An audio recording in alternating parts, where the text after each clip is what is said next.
Ready? Set. Please rise for the Pledge of Allegiance. This meeting will come to order.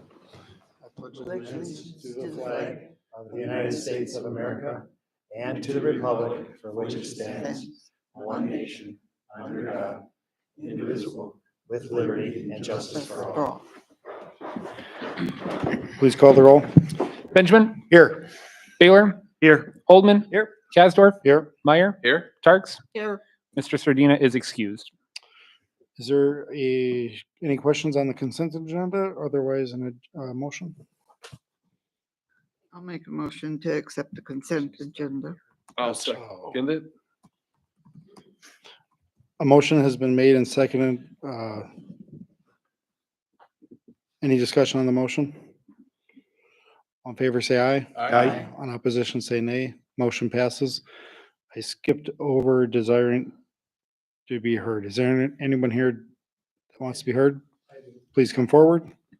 Sorry about that. Thank you. It's working. Perfect.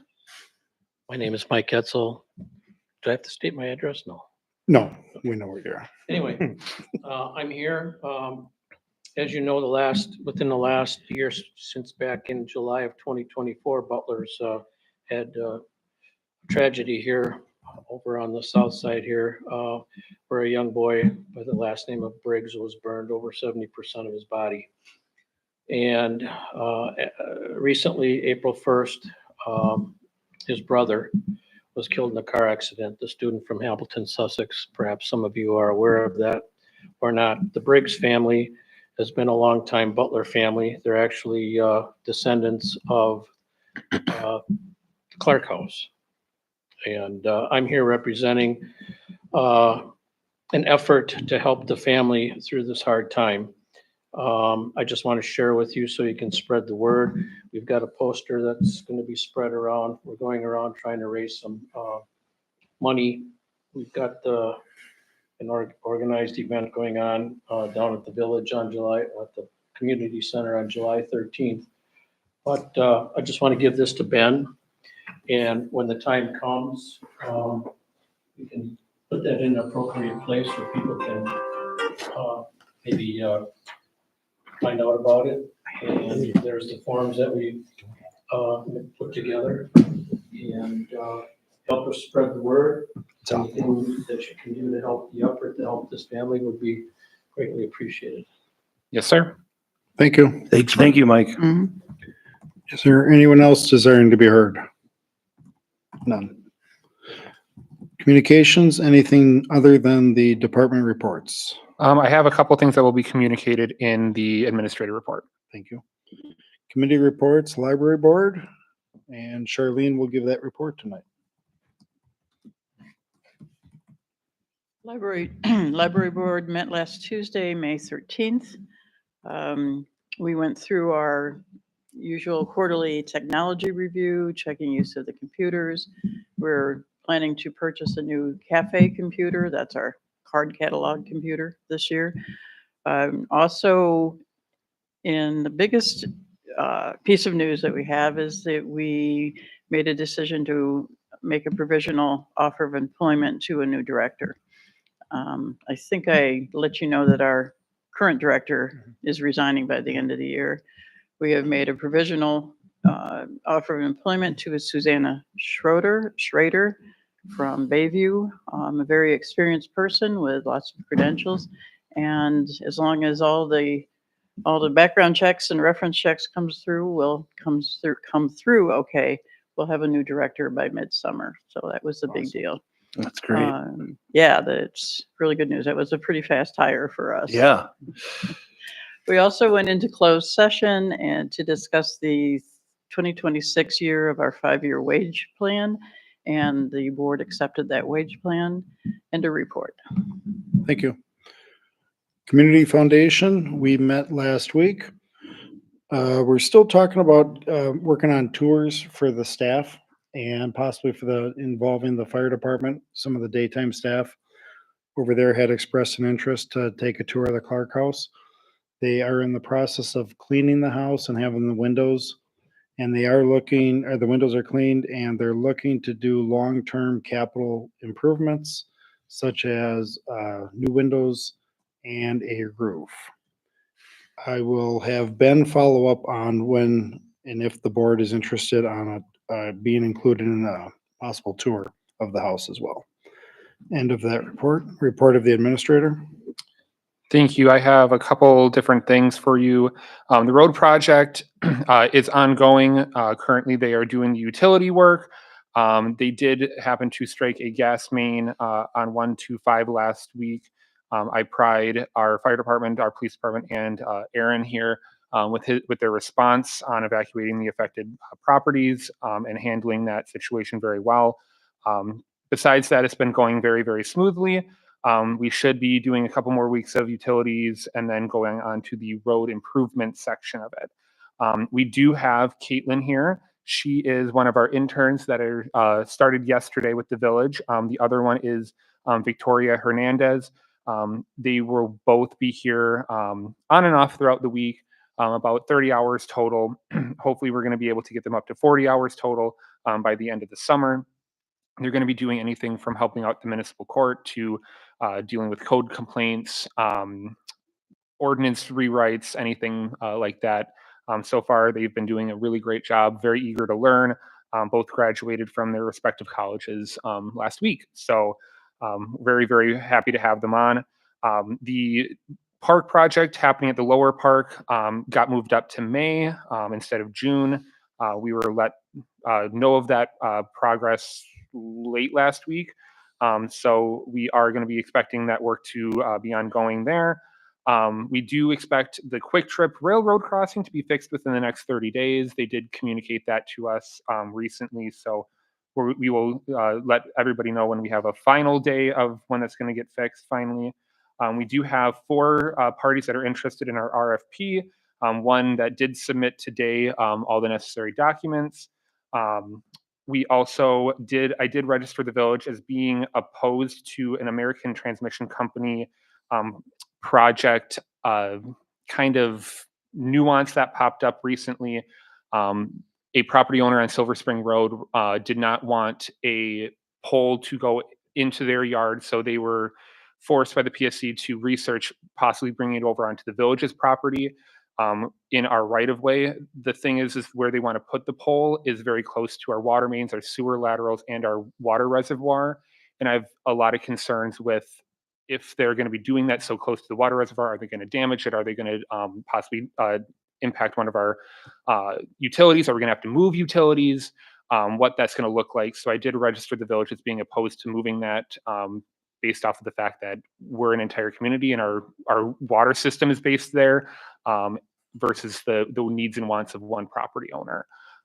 So we did do that today. And then we did we are in the process of sending out about 39 letters to property owners with regards to weeds in the village. Caitlin and I today drove around the village and took down addresses, and we were going to be sending out 39 letters here within the next day or so. End of report. Thank you. And welcome to the Village of Butler. New business, discussion and possible action on ordinance 2509, an ordinance to amend section 2636 of the Butler Municipal Code regarding exclusive use of the community building and open air pavilion. So back in November, we passed a fee schedule update with the pavilion being added as a $50 fee for residents and a $75 fee for non-residents. This was due to the fact that we have had a history of going back. I looked back on our Facebook and other social media and saw that we were having issues with the community building, or not the community building, the open air pavilion dating back to 2018. Where there was large amounts of garbage being incurred there. There was a lot of parties that were happening there that were resulting in damage to property, disruptions, loud music. So we moved forward with wanting to instill a fee for that. When I talked to the police department, they had some concerns with the enforceability just based off of how our ordinances are currently written with regards to the community building and the open air pavilion. So this ordinance rewrites that section to give it more enforcement on getting that permit approved. So I did talk with our attorney about this just because I had some concerns with regards to freedom of assembly. I did include a little bit of his response to our request in a separate email to you, so you can consider that when looking at this ordinance. Feel free to ask me any questions. We can amend the ordinance as you guys see fit. I know Brian's here if you have any questions for him. And I will yield back to you, Mr. President. Brian's not here. Brian had to leave. Oh. He had to leave. But Sorry, he disappeared on me. you and I were in the same meeting with the police chief about it, and we have a consensus as to how we came up with this ordinance. One thing that kind of, I know we initially talked about just doing the permit for Friday through Sunday and then on holidays, but after consulting with the attorney, he just kind of said you should have it all the time and not limited to just those days. So you're not going to see that wording in particular, Monday through Friday, or Friday through Sunday and holidays. You're not going to see that in the ordinance. That makes sense to me. I guess what's the difference between like a Thursday or a Friday? We haven't had problems on the weekdays. And this, if we started to have problems, we'd have to bring it back. So we're just going to move forward with saying you need it no matter what. We will be posting signs if this ordinance passes to reflect this of what's required. I did have some minor changes that I'd like to go through. And it's in the third paragraph where it's called community center. To be consistent, we should call that building, community building. And that's also down below in section 2 or section 1, number 2B. That needs to be changed from center to building. Okay. At the start of section 1, it says section 26-36, and then it says picnic and parties. I would like, that's what the code currently says. I'd like to have that just stricken because you can really have a picnic or a party anywhere in the park. We're trying to control the exclusive use just to the community building and open air pavilion. So I would propose striking that. Just say Just public gatherings or? no, it'd just be use, it would be use of community building and open air pavilion is all that would say.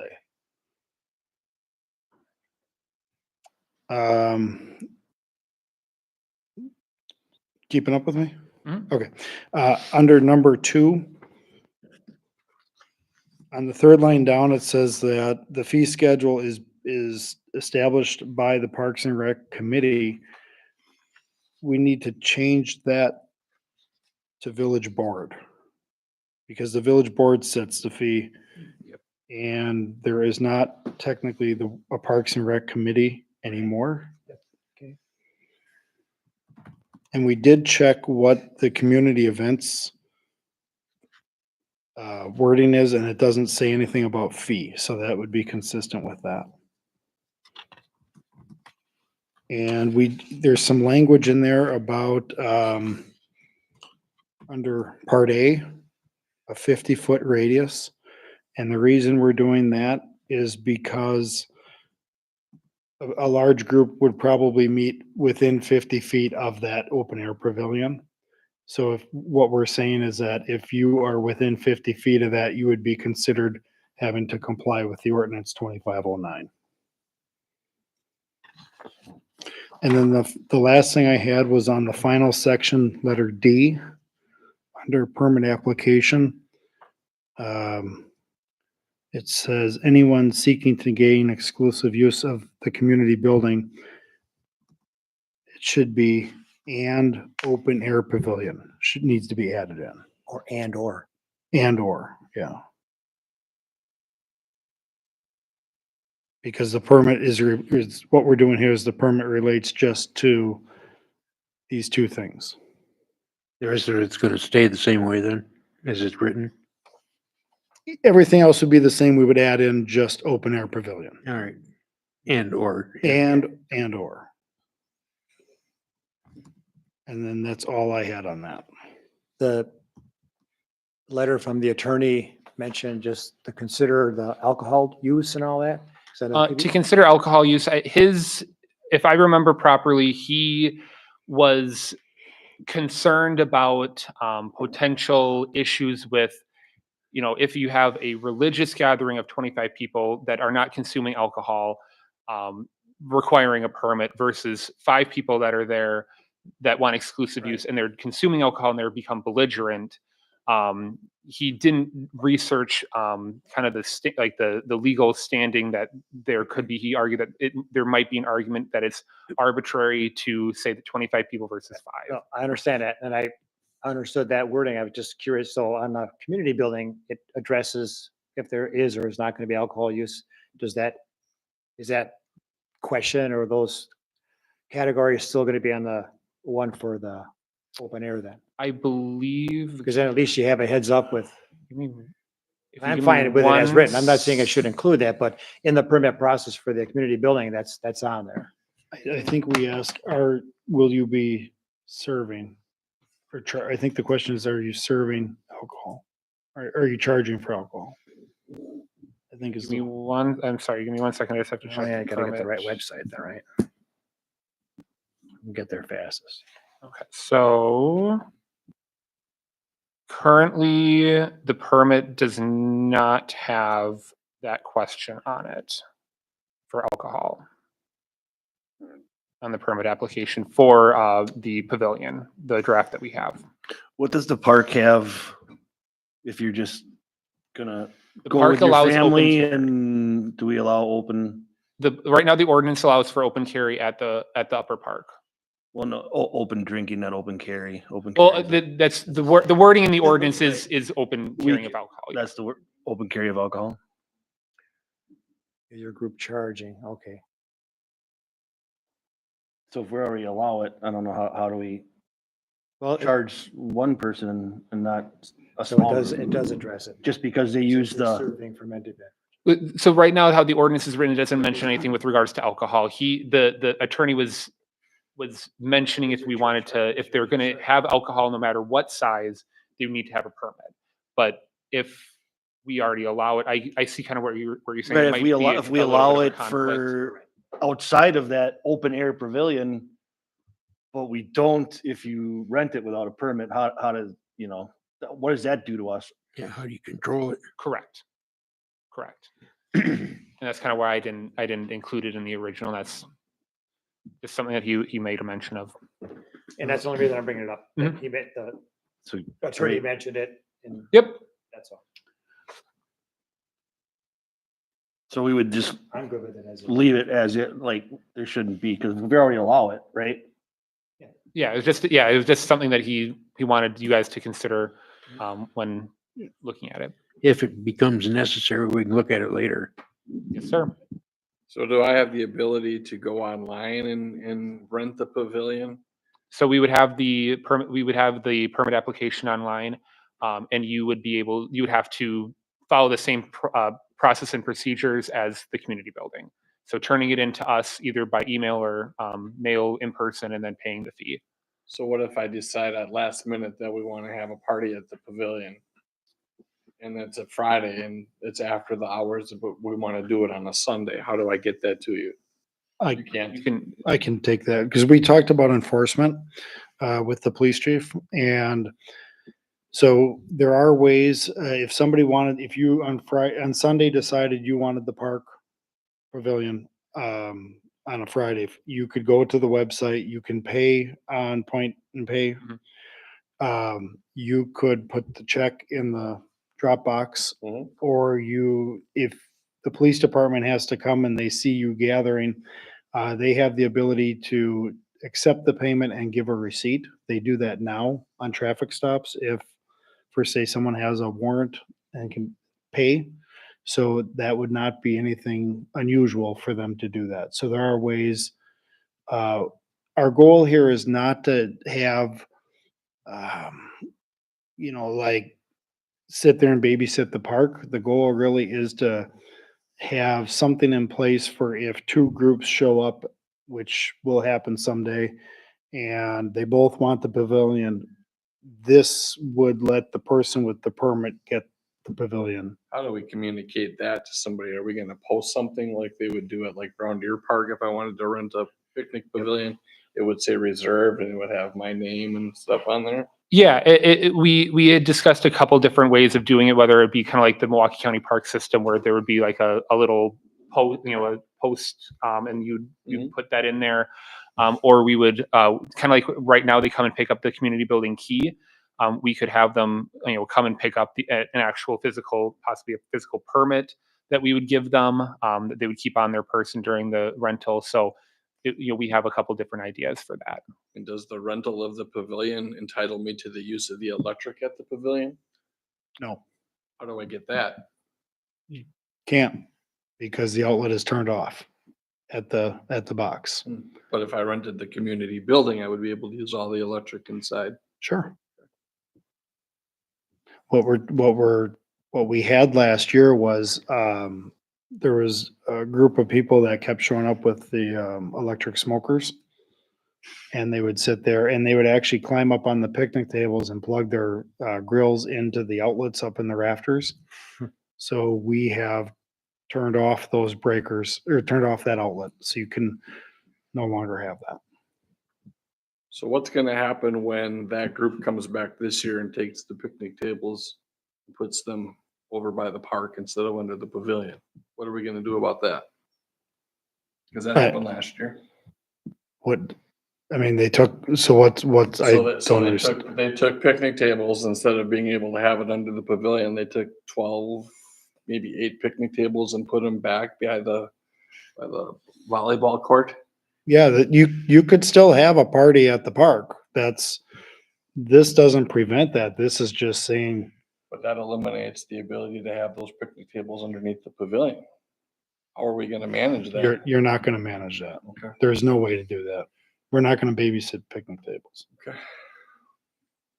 What you have, and you get the pavilion. Well, currently, right now, on the permit application, it does say the pavilion includes picnic tables and has overhead lights. So right now it says it does include the picnic tables. Well, We could So just spray paint on them on a corner of each table, do not remove from pavilion area. Yeah, and we can put that on Without there, permission, but something like that. again, if people are gonna move it, they're gonna move it. But that at least gives, gives us leverage to enforce it. How do they turn the lights on? those are automatic. Are they? They're on sensor. They go on with the whole park. So we can keep an eye on it we're not gonna put a number of picnic tables in the permit. We're not saying you're gonna get so many tables, you're just getting the pavilion.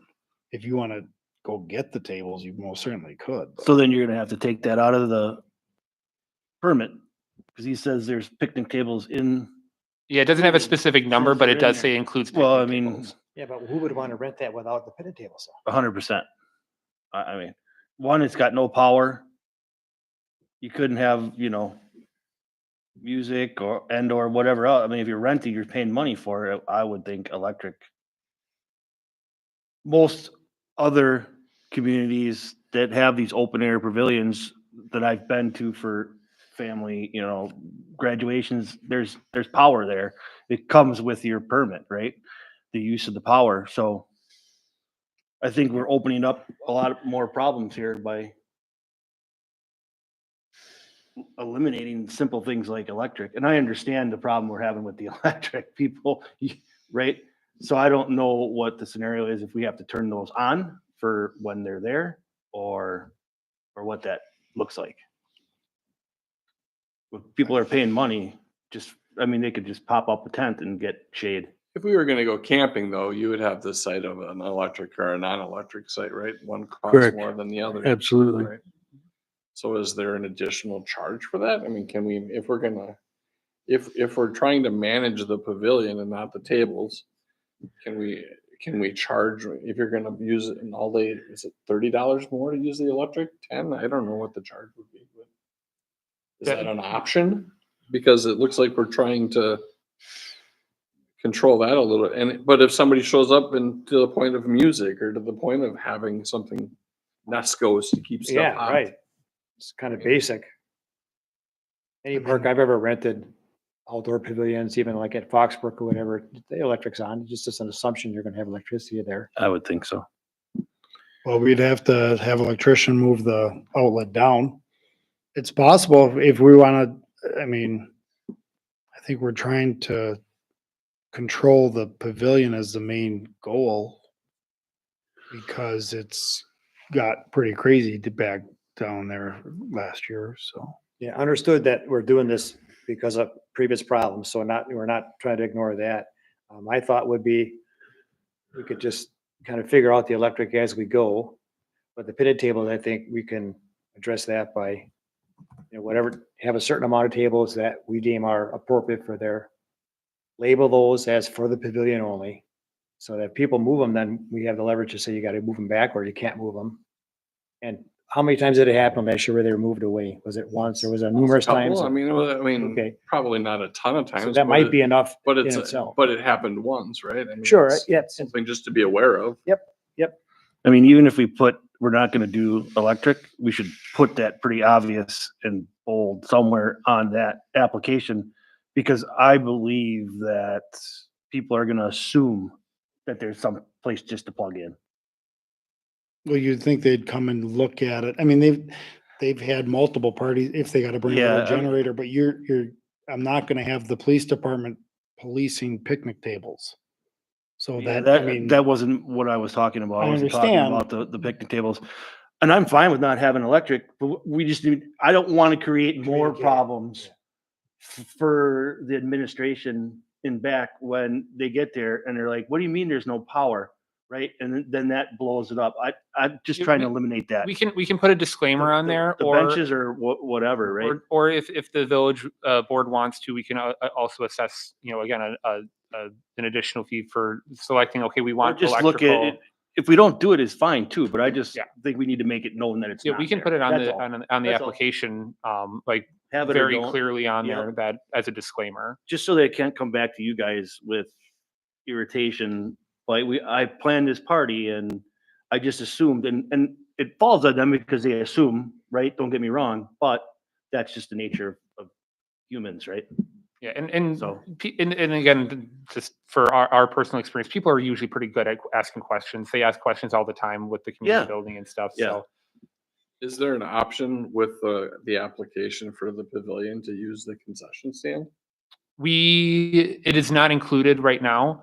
I don't feel comfortable because I know that then that's just going to open up a whole nother can of worms. No, and the only reason I ask is an extension of the electrical and the ability to have that cooler and those things, but that makes sense too.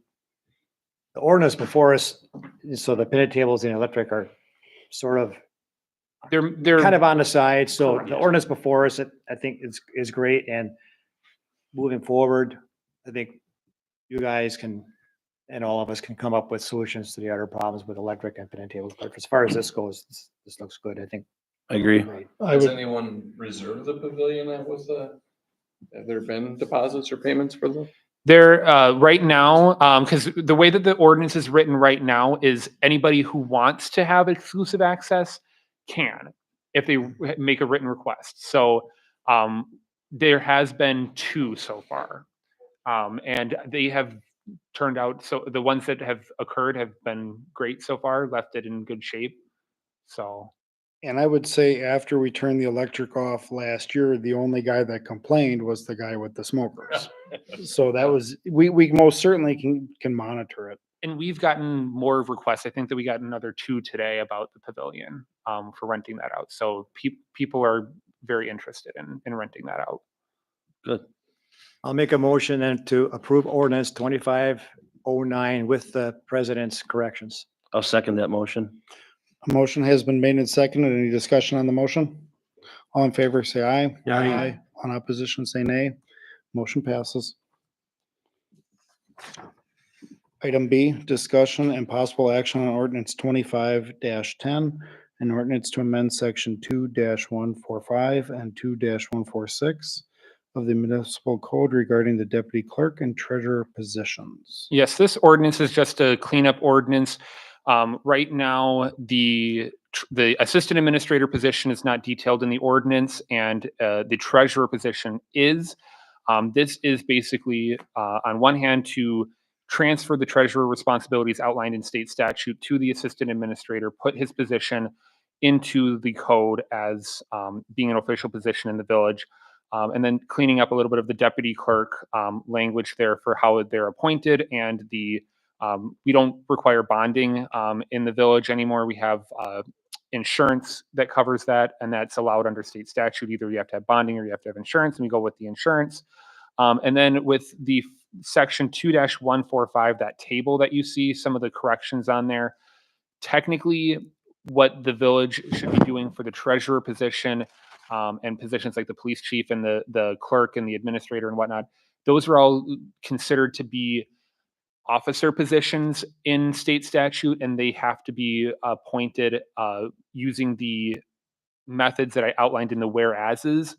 They need to be appointed either by the president, the village president at the appoints them, and then the village board confirms, or just a confirmation at the village board. So that's correcting those to mirror what state statute says, and then also eliminating the need for the deputy clerk position, if we have that in the future, to be appointed by the village board. Just changing that to be appointed by the administrator clerk. Like the treasurer position is now Aaron, right? That's Correct. yeah, And okay. so basically in his title, it doesn't say treasurer anywhere. Right. He's signing as the treasurer on the documents, but technically he was not hired as the treasurer Right. in name. So this is kind of cleaning that up. Okay. So my question with that then would be, why is everything else appointed by a village board or confirmed by a village board other than his position, that the president is just the sole? Like, how does that get put in place where there's no checks or balances on that? Sure. So the reasoning that I had behind putting that as that is, right now, like historically, again, not necessarily the most proper way, his position has been just interviewed by the assistant administrator. The police chief has been involved with the interviews at times. The village president has been involved in the interviews at times, and then hired by the administrator clerk. So I made the official offer to Aaron. I was the one that hired him. I'm only asking because everything else Correct. is got like backs to it, other than this position specifically is just appointed by the village president, and that's it. End of story. Correct. And again, the reasoning behind that is to make it a little bit simpler. Instead of having the village administrator is kind of the head of the administrative department, and then the assistant administrator is second in command. Instead of simplifying the process of not having to go in front of the entire village board to approve that position. If the village board wants, we can amend that to have that. So when I'm confused. I'm talking, you're saying you appoint, which is different. This No. says the village president. so in the past, I have hired Oh, that position. Again, I will say it's somewhat improper. We weren't following the correct protocol with that.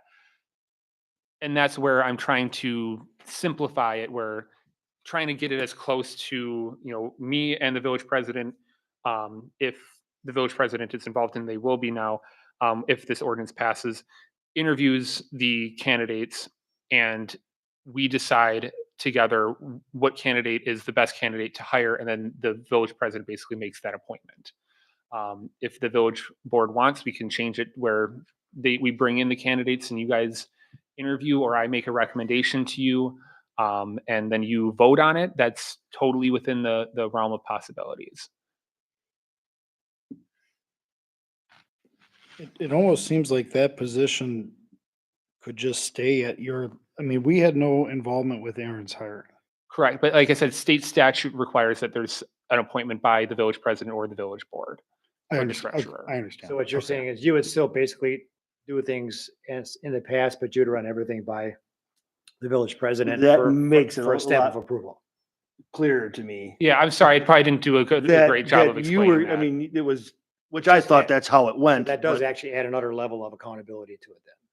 Correct. Right. So It wouldn't just, be me. it just stood out to me because everything is either appointed by the president with board confirmation or whatever, right? And then this is just like not I apologize for- any of the above where, like, why is this position in particular only has to do with the president and, right, not the board, when every other one does? Because I think his position is just as important as any of these that are listed here. Sure. So I follow now. Can I ask, does the village board have the ability to fire Aaron? I would say, I don't want to give you a yes or no on that because I'm not 100% sure. I would, Okay, but that's the perfect answer, is Yeah. that, because the answer should probably be no, it should be you, right? So with that being said, can't the village board just give you the authority to make that decision unanimous without having to come before? Exactly.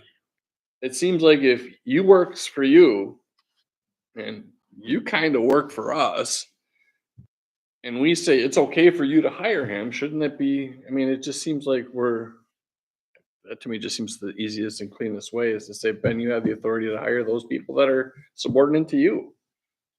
But the state statute doesn't allow him to be.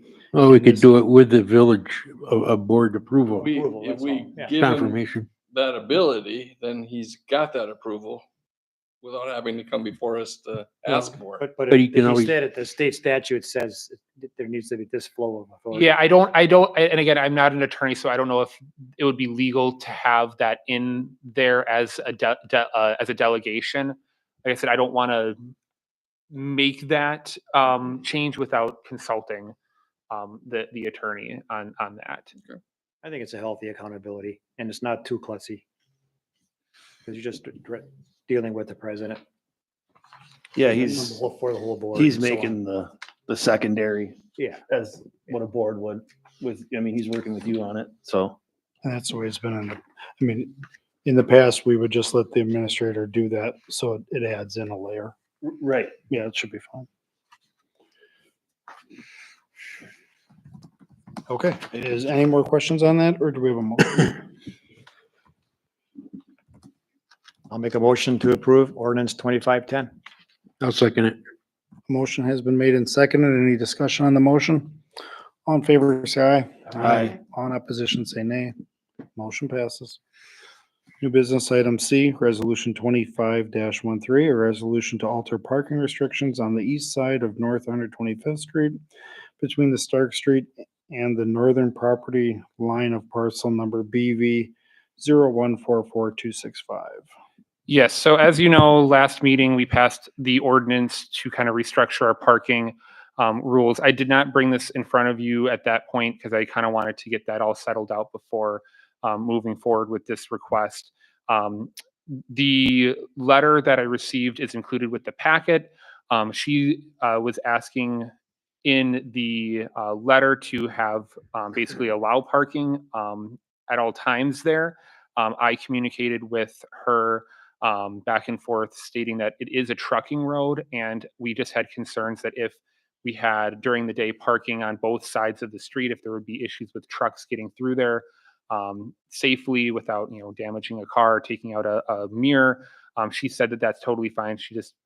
She requested that that it get changed that she can park in front of her property overnight instead of having to park on Stark Street and then having to walk to her property. Right. On So that original, that was for the fire engine, so it wasn't for the big trucks. It was keeping it clear for the fire engines. okay, That was the original intent. okay.